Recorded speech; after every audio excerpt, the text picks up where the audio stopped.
guztien artean, hauxe, plan orokorra diseinatzea eta ezartzea hemendik aurrera ze lerroak muitu behar duten gure herria, garrantzia handienetako bat dela. Gauza asko daude udalean eta danak dute garrantzia, baina honek benetako garrantzia du ze herriaren norabidea finkatu egingo dugulako. Eta plan orokor bat martxan jartzen danean eta plan orokorrak ezartzen dituen neurriak, arauak, normatiba guzti horiek azken finean diseinatu egiten dute herri bat. Eta herriarekin batean, herriaren hazkuntza horrekin batera ere,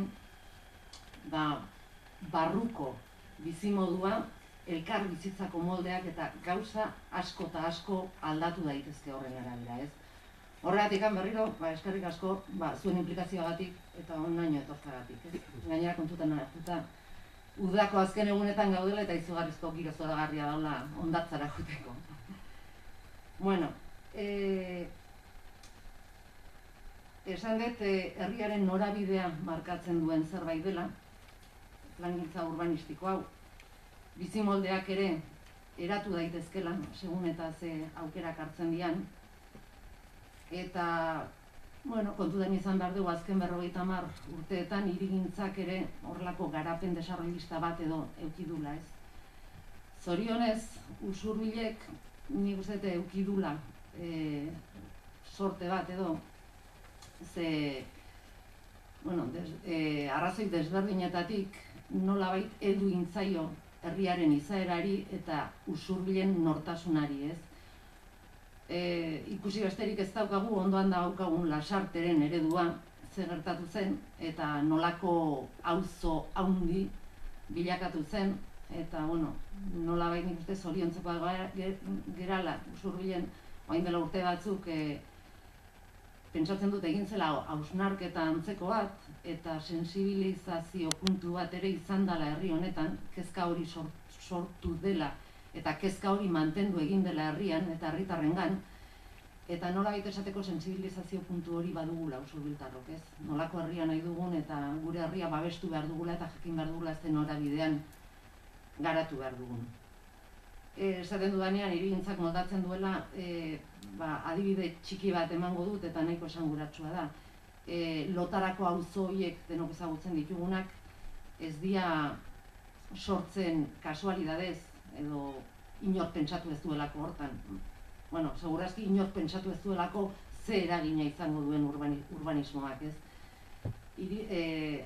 Lotarako auzo horiek horrela gauzatzen dira eta horrela garatzen dira, azken finean, inork ez zuelako pentsatu ze gertatu daitekeen komertzio hori jartzen ez balin badugu, ekipamenduri jartzen ez balin badugu, hau da bizitza sortzen ez balin badugu etxe bizitzen inguruan, ez? Horregatik diot, garrantzia handia duela. Gaur egun, plan orokorra udalak martxan jartzea erabaki du, arrazoi desberdinengatik. Arrazoi batzuk badia, adibidez, legeak horrela behartzen gaitzulako, alde batetik, baina segurazki hori ez da arrazoi nagusiena. Oraina da geroa jarri dugu leloa. Leloak ere lehen esandakoaren hildotik dijoa. Orain dugu aukera, herri hau zen norabidean jarri nahi dugun ezartzeko. Arrazoiak, esan bezala, legea alde bat eta utzita beharra da.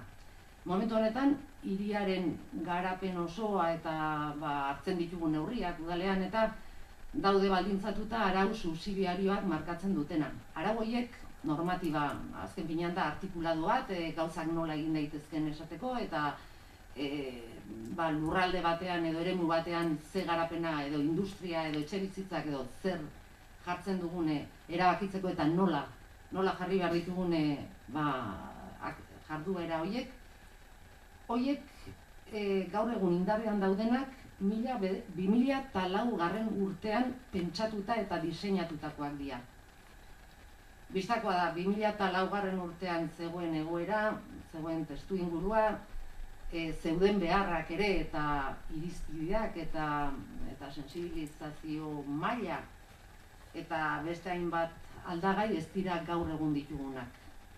urte asko pasa dira, gizarte hau aldatu eginda, usurbilen beharrak ez dira orain 2004 urtean zeudenak, ez? Beraz, zaharkituta gelditu den tresna bada. Orduan, honei aurre egiteko, plan orokorra beharrezkoa dugu, eta plan orokor bat modu desberdinetara egin daiteke. Modu tradizionalean, esango nuke, komila artean, orain arte, ohikoa izan dana egitea, nola egiten zen, kontratu bat egiten zen kanpoko enpresa batekin, zerbitzu bat kontratatzen zen, arkitekto eta teknikoen talde bat kontratatzen zen, noski udalaren koordinazioarekin eta elkartrukean eta irizpide batzuk markatuz, plan orokorrak gauzatzen juten zen, hau da, idazten joaten zen, ez? Gero, jendaurrean jartzen zen, eta jendaurreko epe horretan alegazioko tartea zegoen, eta prozedura hori izan da ohikoena eta normalena. Bueno, gu pentsatu dugu beste modu bat bazegoela, gauzak egiteko hori itzala modurik egokiena, eta egin duguna izan da 2 zatitan banatu. Gero, azalduko zaizue pixka plan orokor bat zer den, baina gainetik ideia orokorra eduki dezazuen, 2 zatitan banatu dugu. Plan orokor batek dauka alde batetik abantzea edo aurrerakina deitzen zaiona, eta gero ja aurrerakina horren baitan idazten da plan orokorra. Hau da, plan orokorra jasotzen du aurrerakinak pixka bat irizpideak edo markatzen ditunak. Orduan, 2 zatitan banatu dugu, eta orain lantzen hasiko garan gaia aurrerakina bea izango da. Hau da, oinarria izango dena gero redaktatzeko plan orokorra. Hori ere, egin genezaken kanpora aterata, baina uste genuen garrantzizkoa zela udaletik eta herritik kontrola nolabait izatea lan horrena. Orduan, zuzenena iruditu zitzaigun pertsona bat kontratatzea udaletik bertatik egiteko lanketa hori.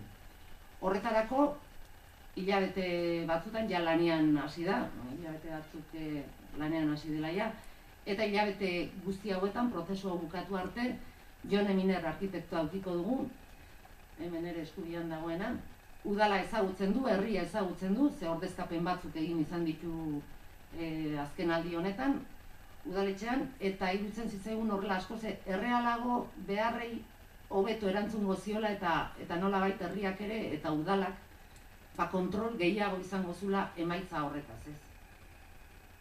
Bigarren faktorea pixka bat desberdin du egiten duena, ohiko prozedura horietatik, da orain arteko arau subsidiarioen gainean diagnostiko bat egin dugu, Jonek beak egin du, lanketa hori, eta gainera lagungarri bezala eskatu duguna da, eta hau gai kanpora eskatu dugula, ingurumen diagnostiko bat egin dugu. Eskatu dugu, orain dauden planeamendu arau subsidiarioen gainean, azterketa bat egitea, eta adieraztea zer suposatzen duen gaur egun dagoen planeamenduak herriarekiko, ingurumen aldetik.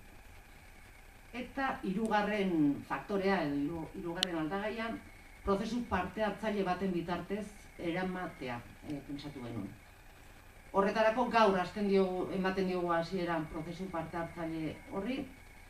Nikola Foroni daukago hemen, batzuek esautzen duzute, prozesu parte hartzaileetan aditua da, herria ere ongi ezagutzen duen pertsona bada, eta hoixe dira, orokorrean, hemendik aurrera, zergatikan dan abiapuntu hau, eta hemendik aurrera zer egin nahi dugun arrazoiak pixka bat azaltzeko.